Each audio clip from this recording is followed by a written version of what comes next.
The island shrine of the Shadow Men, who worship storms and mourn the dead. Here, the storm beasts fly above, and the souls of the dead inhabit empty skeletons to move about freely. The Shrine of Storms is a bit of a cultural outlier in the world of Demon Souls. I initially thought it may not have had as many real-life cultural elements as some of the other areas, but in doing research for this video, I found that it had a fascinating amount of concepts and imagery pulled from Southeastern and Eastern Asian cultures and more.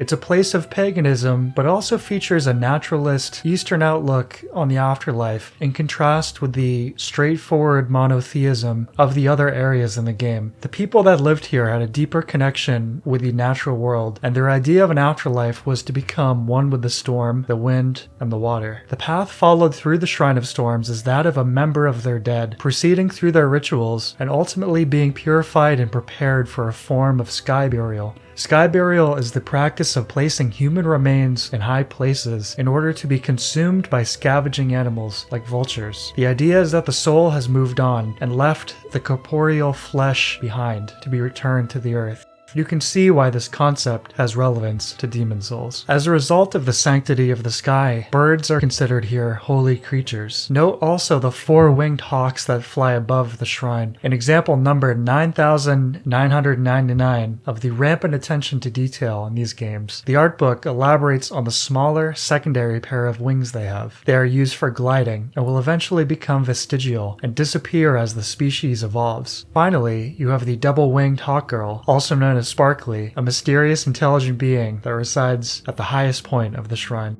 The storm beasts are one of the more iconic elements of the shrine and are another example of the combined sanctity of wind and water that is observed here. Visually they are of course based on manta rays, but with the surreal element of flying through the sky. These and several other entities are manifestations of the beliefs and religious practices of the people that once lived here, of course with a demonic twist, as they have become vessels to capture the souls of the lingering spirits. The skeletons are not entirely those of human. We can see bones of various animals in them as well.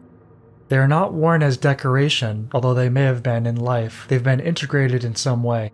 They were naturalist warriors in their waking life, and likely adorned themselves with the skulls and bones of the animals they hunted. In classic Demon Souls tradition, the demonic possession and reanimation of these ancient tribesmen has incorporated these elements into a literalized form. In fact, upon closer inspection we can see the skulls and bones of other creatures used as armor, distinguished by a subtle difference in color from the silver of their bones. When killed, they leave behind literal soul remains, which are described as the remnants of an old hero's soul drifting partially into another world. In terms of function, these work as a diversion for the soul-hungry demons in the game. These soul remains are also visible in their otherwise vacant eye sockets and in their breath-like exhalations.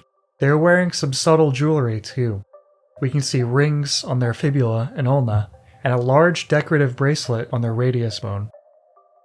The black and golden skeletons feature even more notable jewelry. This golden veil on their torsos looks like wind chimes, but it's hard to say for certain. The thought of the endless winds of the Shrine of Storms passing through their skeletal rib cages and sounding the chimes is strangely poetic, but given that we hear no such sounds in-game means that these objects might be something else entirely. The gold skeletons feature the same details. The gilding of gold and silver is utilized in the imagery of many religions and cultures worldwide, but its usage in Buddhism specifically signifies purification and enlightenment, the former of which we will see many examples of shortly.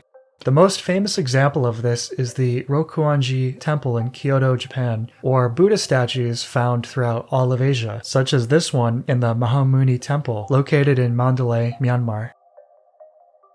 As usual, the archstone for the area holds many interesting clues. The figure is a priest of some kind, holding an open book above what appears to be a burning, mummified corpse.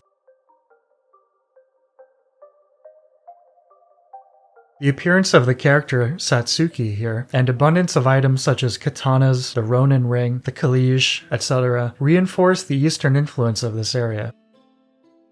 If we take a look at the map seen in the opening of the game, we can see an isolated landmass to the east that is presumably the Shrine of Storms. The presence of the second Vanguard demon in the game here is another clue that we're on the very outskirts of Boletaria, given that our first encounter with one in the journey to the Nexus was in a similar context, except in that case, it was to the south. Grave Robber Blige is found here, kind of the chaotic good counterpart to Patches. His dialogue offers further insight into the history of the shrine. He says, "This shrine was used in a ghastly ritual by an ancient tribe. They've long perished, and now demons have put the souls to work. This is where the ancient barbarians offered their honored heroes to the winds. To seek winds in life, and meet winds in death. That was the warrior's code. And all that's left here now is a fine pile of dust." The Adjudicator, as his name suggests, is the judge of the dead of this land. Like the other denizens of the shrine, he's tattooed and covered in jewelry, representing its elevated role in the road to the afterlife. Will it approve and grant you access towards the Storm King and your soul becoming one with the storm? Or will you be denied and devoured? The description of the Adjudicator's shield reads, "Cowardly acts and the eating of birds must not be the deeds of a hero of storms. If the one being judged displeases the Adjudicator's master, the Golden Crow, the deceased soul will be gnawed upon until nothing but their bones remain." The hallowed concept of flight, the purified nature of gold, and the elevated nature of birds is again underlined. Of course, it wouldn't be demon souls without some kind of dark or ironic twist, so of course the Adjudicator itself is presented as one of Hidetaka Miyazaki's go-to archetypes, a greedy, avaricious entity who abuses the position of power it has, not only devouring the unworthy, but utilizing a meat cleaver to better enjoy their flesh. The only thing missing down here is a grill pit. The original Japanese translation for the Adjudicator's Archstone description mentions purification via light water. This is a pretty major detail to be left out of the US translation, but we see this light water throughout the shrine. Clearly it was of great significance to the Shadowmen. The Grim Reapers are probably the most stereotypical enemy design found in the game, but their context within the world does have a bit of a twist. The Reapers in this context are closer to something like a high priest or otherwise religious figure whose role is to prepare the remains of the dead if they have been allowed to pass by the Adjudicator. The first time we see one, it's behind an altar in the middle of this ceremonial ritual. We see more of these altars with fresh corpses a little later on. The Reapers are the conjurers or summoners of the Shadow Lurkers, souls of the dead who linger in this world in a way unique to the Shrine of Storms, in yet another example of the demons utilizing the culture and symbols of a place in a corrupted fashion. The Shadow Lurkers themselves visually take a cue from a similar design from Ico. Here we begin to also see the skeletal remains of the former inhabitants of the land, and a clear trend of distinguishing and elevating the notable and heroic. There is a consolidation of remains found in the walls of this chamber, presumably the least distinguished of those who have made it this far. Warrior skeletons with the same appearance as the ones who have been reanimated and trying to kill us can also be found in this chamber, clearly given greater positions of prominence, emphasizing their heroic nature. You can also see the old heroes' remains as well. But before that, we must pass through the pool of purifying waters found at the base of the structure and cave. The purifying waters are a concept of Shintoism, an ancient Japanese naturalist religion, and are found throughout the shrine. You can see ritualistic basins in the large ceremonial hall, as well as small pools of it consistently throughout the area before we come to the central pool at the lowest level. The slugs found here, bathing in the waters, have become luminescent and are responsible for the creation of the sticky white stuff that we find throughout the game, a magical waxy substance that can be applied to weapons to temporarily enhance them with magic damage. The slugs are an interesting element of the natural world being altered by the influences around them. Here, they are mystical and almost ephemeral because of the waters. In the Valley of Defilement, they feel like almost the exact opposite, solely due to the environments that they've been found in and the conditions that they have developed in. Down here we can also find Saint Urbane, who has fallen for Patch's trap of promise of treasure. It's also interesting to think about what he was doing here in the first place. Was he searching for treasure too? Or was he originally here on pilgrimage to spread the word of God to these pagans? Flying through the area are more souls of the former inhabitants of this culture, who, despite their ephemeral abstracted forms, still attempt to stop you from desecrating their sacred place. The pile of bodies in front of the old hero's entrance are an obvious warning that a boss battle is about to take place, but also evidence that many outsiders have attempted to come through here. I don't think that these are necessarily the remains of people indigenous to this area, given the crass way that they've piled up on the floor here, considering everything else we've seen up until this point. The soul remains effect is similar to what can be seen at the beginning of Boletaria Palace in the mass grave of corpses that Executioner Maralda has been stacking up. The old hero, as we fight him, is actually a phantom, as indicated by his appearance and the fact that he produces the same sound effects that are made when any other player or NPC phantom takes damage.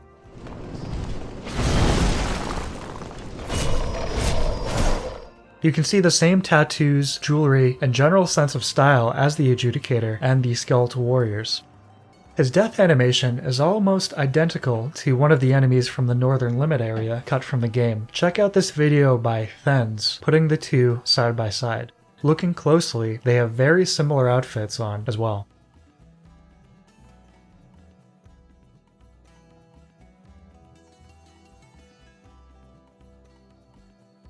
Once the old hero is defeated, his archstone reads, "After purification, hero's remains are offered to the Storm King. His wings cover the sky, and he is accompanied by storm beasts. After passing through purification of the waters, the dead are finally brought to the place of ritual at the ocean's edge." And again, reiterating that the supernatural entities that we've been encountering are based on the myths and beliefs of this culture, the Storm King Archstone reads, "Like a huge flying stingray, the Storm King is the embodiment of the thoughts of the Shadow Men from hundreds of years ago."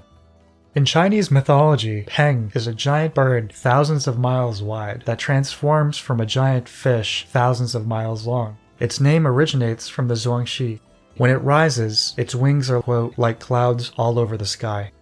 The Storm King is almost undoubtedly inspired by this myth and is a literalized combination of fish and bird. In the utilization of the Storm Ruler, a weapon powered by ancestral spirits and capable of unleashing winds great enough to cut the sky and the Storm King down, the player character also epitomizes the epic hero myth also found within Chinese mythology, capable of impossible deeds. The monolith forest mentioned in the Storm Ruler's description refers to the headstones of the warriors who have made it this far. Consumed by the winds and the wilds, these monuments are the last records of them. A storied hero soul, appropriately enough, is found beneath the largest of them. If we look closely, we can see Nordic-style runes etched into them, possibly records of their lineage or deeds in life. Interestingly, there is a small one located at the very edge of the cliff, noticeably isolated from the rest. Who was this person, and why this distinction? If you're interested in further details on sky burials and the connections to demon souls, check out this video by Mitchfork. I will link it below.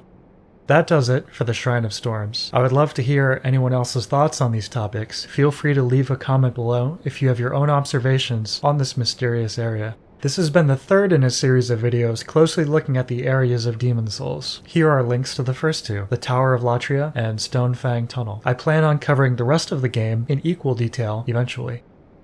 Thank you for watching, and see you next time.